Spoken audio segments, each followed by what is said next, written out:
Bonjour tout le monde, dans cette vidéo, nous allons découvrir la fonctionnalité Grok Debugger offerte par Kibana depuis son menu DevTools. On va cliquer dans le menu DevTools, puis s'orienter vers Grok Debugger. Cependant, avant de vous expliquer son fonctionnement, je vais d'abord vous expliquer ce pourquoi on l'utilise.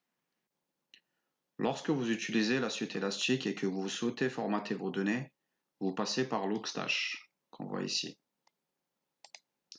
Logstash comprend une pipeline de traitement de données qui transforme vos logs. Cette pipeline est composée de 3 plugins: Input, Filter et enfin Output. C'est le plugin Filter qui se charge de traiter les données. Il existe plusieurs familles de plugins Filter dont le plus important est le Grok. Le filtre Grok analyse les données, applique des patterns, ce sont les fameux patterns Grok, et enfin, créer des champs avec des valeurs pour avoir des données structurées. Par exemple, on peut avoir une ligne de log correspondant à une connexion sur un serveur web. De cette ligne, on pourra extraire des informations pertinentes telles que l'adresse IP du client, son nom d'utilisateur, la page qu'il a demandé, à quelle heure sa requête a été effectuée. Par défaut, la suite Elastic comprend nativement 120 Grok patterns dont la liste est disponible depuis ce lien. Si l'on veut tester ces patterns, on peut utiliser le Grok Debugger proposé par Kibana depuis son menu DevTools. Le menu Grok Debugger se présente sous la forme suivante. Nous avons premièrement le champ Sample Data. On renseigne la ligne de données qu'on veut formater. Dans notre exemple, ça sera la ligne de log suivante récupérée depuis Nginx. Lorsqu'on regarde attentivement cette ligne de log, on peut voir qu'on peut extraire certaines informations. On a l'adresse IP, suivi de la date, suivi de la méthode HTTP, qui en l'occurrence ici GET, suivi de la page demandée par l'utilisateur, donc qui est /, p-1. Dans le champ Grok Pattern, on renseigne une expression composée de patterns qui va extraire ces informations-là. Si l'on jette un coup d'œil à la page des Grok Patterns, on voit qu'on a un pattern en fait qui peut nous aider. C'est le pattern IP qui permet d'extraire l'adresse IP. Alors utilisons-le et créons un champ qui s'appelle IP_address qui va contenir en l'occurrence l'adresse IP.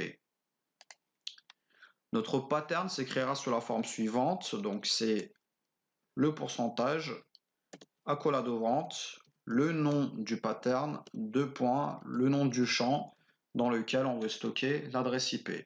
Je peux l'appeler comme je veux, dans mon cas je l'ai appelé IP address et accolade fermante. Ensuite, nous avons la partie custom pattern qui nous permet en fait de renseigner des patterns personnalisés. On ne va pas l'utiliser pour l'instant. Une fois qu'on a fini tout ça, on clique sur Simulate et voilà. Nous avons en fait un JSON contenant le champ IP address avec sa valeur qui est l'adresse IP de l'utilisateur. Comme vous pouvez le voir dans cet exemple, chaque expression s'écrit sous la forme suivante. Pourcentage suivi de l'accolade ouvrante, le nom du pattern, le nom du champ, accolade fermante.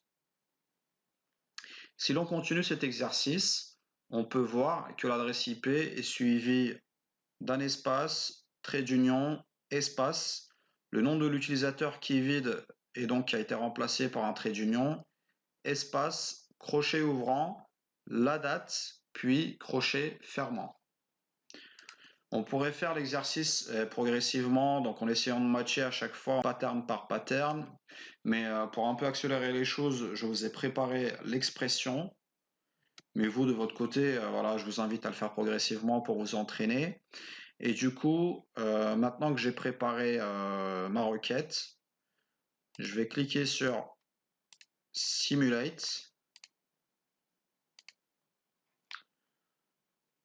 Et on peut voir qu'on a un JSON avec des champs et des valeurs respectives.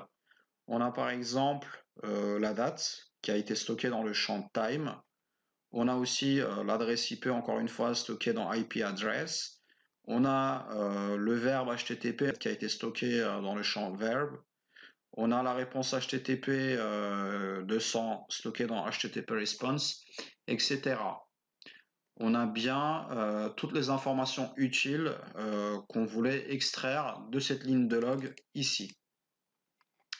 Alors, il y a certains points d'attention que je voudrais remonter. Premièrement, on voit ici qu'on a un crochet ouvrant. Ce crochet ouvrant, il ne faut pas oublier donc de l'échapper avec un anti-slash. Ensuite, on a aussi des caractères comme le trait d'union ou le double guillemet. Donc le trait d'union en fait qu'on avait par exemple ici, là, le premier. Ensuite, on a des doubles guillemets aussi. Cela, il ne faut pas oublier de les répercuter dans le groupe pattern que vous allez écrire. Donc le crochet ouvrant, il est ici, il a été échappé par un anti-slash. Puis ici, j'ai mon double guillemet. Voilà. Et enfin, si parfois on a du texte qui reste inchangé, peu importe la ligne de log qu'on aura, il ne faut pas hésiter à l'écrire en dur. Je parle surtout pour la version d'HTTP. Donc en général, la version d'HTTP, en fait, ça commence toujours avec un string HTTP / puis la version. Et si vous regardez ici, j'ai bien écrit HTTP / puis j'ai matché sur un nombre. Voilà, nous savons comment formater des logs en utilisant le filtre Grok et ses patterns natifs. Logstash comprend plusieurs patterns natifs, mais vous pouvez également créer les vôtres. Pour cela, vous devez respecter la syntaxe suivante. Pattern, espace, suivi de l'expression. L'expression, bien évidemment, peut être composée d'une combinaison de patterns. Du coup, on va prendre un exemple. Imaginons que nous ayons la ligne de log suivante qui représente une opération bancaire.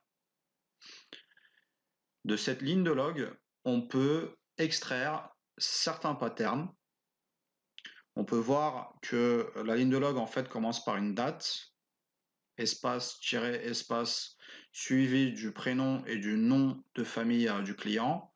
Ensuite, nous avons son numéro de compte bancaire, le type d'opération qu'il a effectué, donc en l'occurrence ici c'est un retrait, et enfin le montant correspondant à l'opération. On retourne dans Kibana, puis on copie-colle la ligne de log dans Sample Data. Ensuite, je vais appliquer une combinaison de patterns. Je vous les copie-colle ici. On peut parcourir les différents patterns que nous avons appliqués. Donc on a le pattern date pour matcher sur la date. On a deux patterns user pour matcher sur le prénom et nom de famille du client. Ensuite, on a deux patterns number pour matcher sur le numéro de compte ainsi que sur le montant. Et enfin, on a le pattern word pour matcher sur le type d'opération. Si je clique sur Simulate, on va retrouver différents champs comme la date, le nom de famille ainsi que le prénom, etc. Du coup, on a réussi à extraire certaines informations utiles, mais plutôt que de devoir saisir par exemple deux patterns distincts pour le nom et le prénom, je peux faire le choix d'avoir un seul pattern qui réunit les deux. Je vais créer alors en fait un nouveau pattern qui s'appellera client name, qui va contenir le nom de famille ainsi que le prénom. Pour cela, je vais déballer le menu Custom Patterns. Ici, je vais créer un nouveau pattern qui va s'appeler client name, qui va être suivi des deux patterns user. Du coup, il faut venir dans Grok Pattern et utiliser ce nouveau pattern que nous avons créé, qui s'appelle client name. Du coup, pareil, le nouveau champ, je vais l'appeler client. Et enfin, je vais supprimer celui-ci. Si je clique à nouveau sur Simulate, on voit bien qu'on n'a plus les champs first name et last name, mais on a plutôt un nouveau champ qui s'appelle client qui contient le prénom et le nom de famille de l'utilisateur.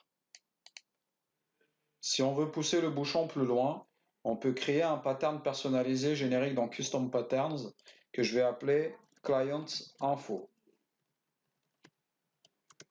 Ce pattern va contenir toute l'expression qu'on a ici. Je vais l'écrire tel quel. Du coup, on va modifier notre pattern pour qu'il s'adapte. Il va s'appeler Client Info et je vais en conséquence créer un champ qui va s'appeler aussi Client Info. Si j'appuie à nouveau sur Simulate, je vais voir un nouveau champ qui s'appelle Client Info qui contient toute la ligne de log. Par contre, ce champ a été splitté. À chaque fois, on a du coup la date, le montant, le type d'opération, etc. Voilà, nous avons appris à utiliser la fonctionnalité Grok Debugger qui est proposée par Kibana à travers son menu DevTools.